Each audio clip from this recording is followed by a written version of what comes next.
После выполнения скрытого квеста двойного подземелья мужества слабых, слабейший охотник даже среди самых немощных ерангов, будучи на грани жизни и смерти, получил второй шанс, возможность выжить, а также стать игроком, вооружившись системой, созданной специально для того, чтобы персонаж смог стать как можно сильнее. Но это одна из причин. Поэтому сегодня мы поговорим о том, что такое система, что она дает своему владельцу и какой истинный смысл этой самой системы. Ну а также напоминаю, что почитать свою любимую манху Манхуа вы сможете на remanga.org.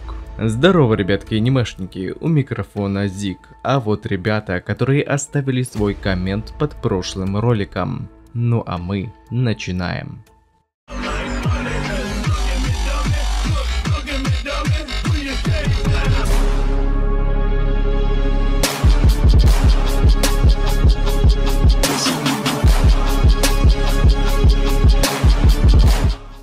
Что вообще из себя представляет система, полученная Сон Джин Ву? Если вкратце, система — это специально созданный инструмент для прокачки способностей игрока, коим теперь стал главный герой, который всецело будет способствовать росту Джин Ву до достижения им определенного уровня. Думаю, вы заметили, что сам интерфейс системы был очень похож на обычное внутриигровое меню персонажа и других сопутствующих параметров. И все это было сделано неспроста, а для того, чтобы игроку было проще разбираться со свойствами системы, ибо сама она изначально создавалась для людей, вследствие чего интерфейс был разработан по образу игрового. Ибо если игрок получит то, что уже ему знакомо, то это не только упростит само знакомство с возможностями системы, но и ускорит прокачку того, кто ее получил, что было очень выгодно ее создателю. Сама же система представляет из себя игровой интерфейс с окном персонажа, его экипировкой и умениями. Также игроку видны свои собственные статы, значения которых с ходом прокачки будут увеличиваться. И как ни удивительно, во всем этом игровом интерфейсе есть инвентарь, в котором Сон Джин Ву может хранить любые предметы, а также есть внутриигровой магазин со своей валютой. Получить ее можно за убийство квестовых монстров или же продав материалы, полученные в ходе их убийства. Так можно даже нехило подзаработать, продавая купленные предметы или оружие в реальном мире, поскольку качество таких айтемов на редкость очень высоко и также высоко оценивается реальной валютой. Цель системы — это сделать игрока как можно сильнее. Для этого ему выдаются ежедневные задания, такие как выполнение отжиманий, пресса, приседаний и бег. За выполнение ежедневок Сон может получить плюшки, восстановление статуса, плюс 3 очка характеристики, которые можно вложить в любой из желаемых статов, а также можно получить коробку с выпадением случайного предмета. В этих коробках с некоторым шансом могут выпасть ключи от квестовых подземелий, созданной самой системой. Кстати, восстановление статуса, которое Джин Ву может получить в награду за выполнение ежедневных заданий, это очень читерская вещь, поскольку с помощью нее можно полностью восстановить свое тело, избавившись от усталости и даже повреждений. И данная плюшка очень сильно пригодилась в момент столкновения главного героя с охотником класса убийц. Да и в дальнейшем она также будет использоваться, поскольку эта обилка намного больше, чем просто хил. Это восстановление всех характеристик. Сами эти ежедневные задания считаются условно обязательными, поскольку за их невыполнение игрок гарантированно получит наказание, но пройдя его, система все равно выдаст награду.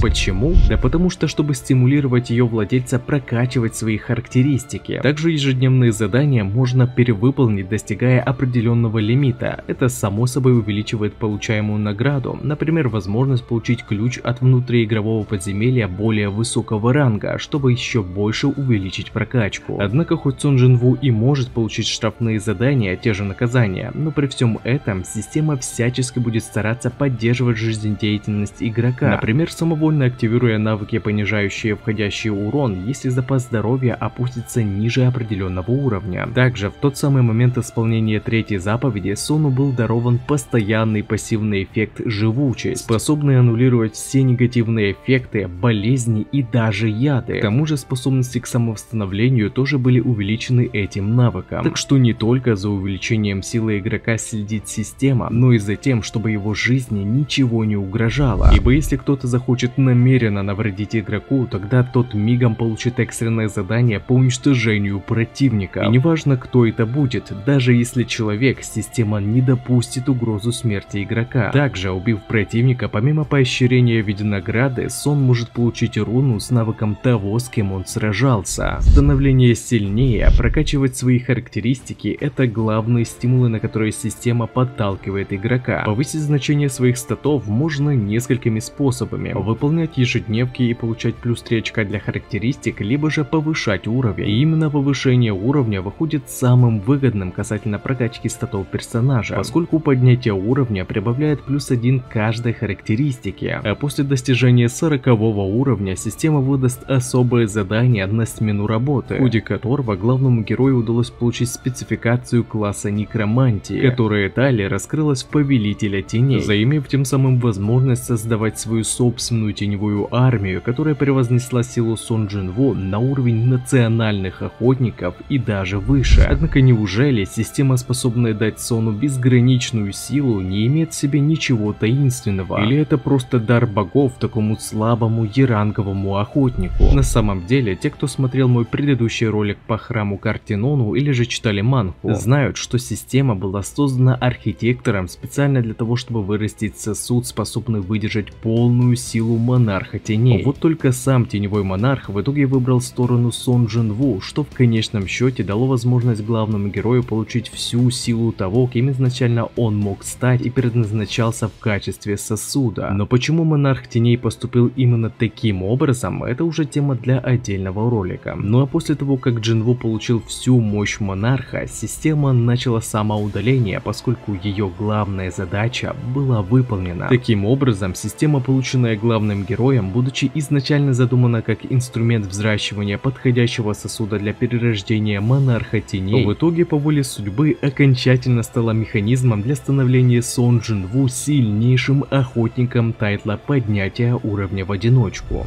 И также не забывайте, что прочитать свою любимую мангу и не только вы сможете на remanga.org.